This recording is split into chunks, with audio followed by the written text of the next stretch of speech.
the drug at the limit of non-responsible, right? So like this right here, this level is you're banned. That's a banned substance.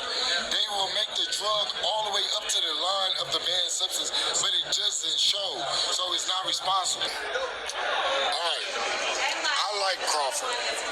All right, my brother fought Canelo, not me. I like Crawford in this fight, and he get to stay big.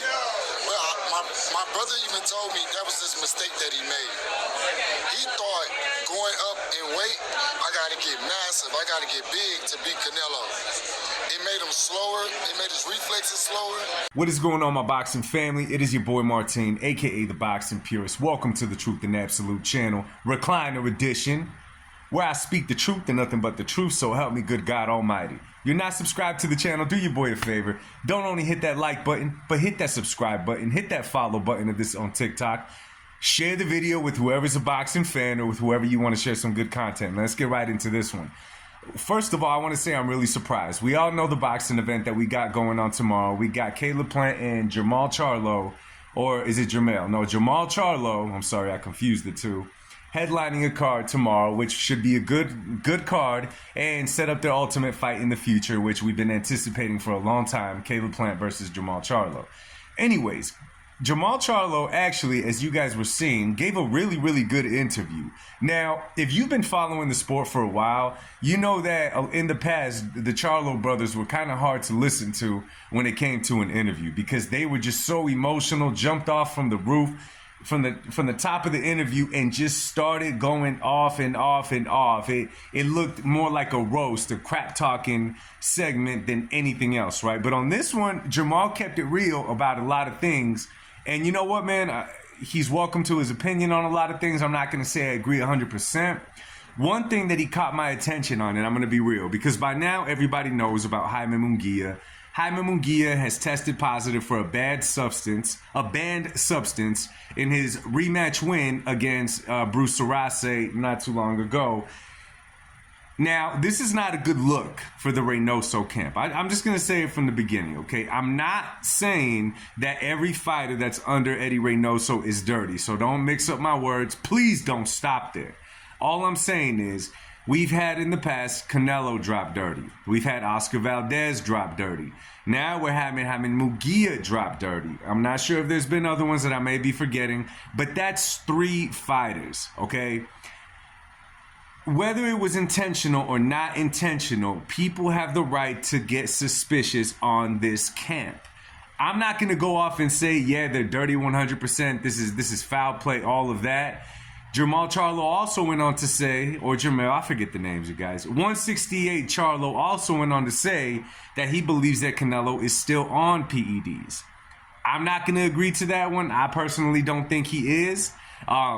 We see Canelo gas out. We see a lot of things in the ring that does not add up to him taking PEDs, right? The list goes on. And Canelo hits me as an honest dude that wants to leave a legacy, not hanging on the rim of steroids.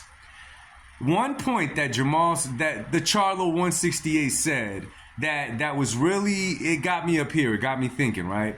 When he was talking about the snack banned substances and how they take minimal doses, micro doses, just enough to where it helps the fighter, but they don't get caught.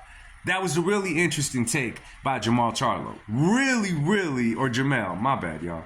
Really interesting take. Because saying that, you know, I never really started thinking that, because obviously we all know about Victor Conte, we all know about Snack, we all know about the reputation. But are these guys able to get chemists in there that could make these drugs and legalize them because they're not traceable on fight night or in the urine samples or in the blood samples or none of that? Are they able to do it? That's pretty crazy. It sounds crazy, I know, but at the same time, it's like, oh, damn. Okay, that could kind of make sense. I'm not making assumptions, you guys. I don't know who these people nutritionists is. I don't know who they have in their camp beyond who the people who we see. Innocent until proven guilty. We shall see what happens from this as far as the whole camp goes. Another interesting point that Jermall Charlo made was when he was speaking about the upcoming fight between Terence Crawford and Canelo Alvarez. He was saying that he likes, as you guys saw, he likes Terence but Crawford. He thinks Crawford's good and all of that.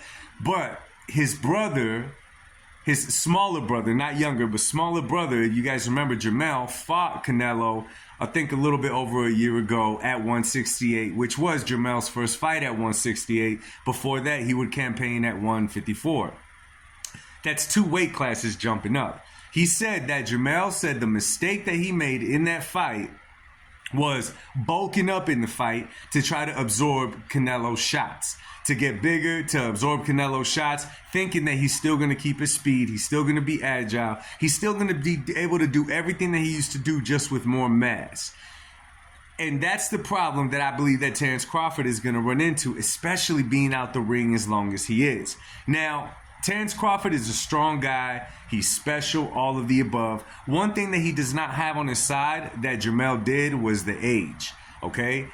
Bud's a little bit older than Jermall. He's a little bit older than him. But those are some good points that Jermall made. And I got to say, man, this is one of the best interviews I've seen him make. So I don't agree with him that Canelo is still on steroids.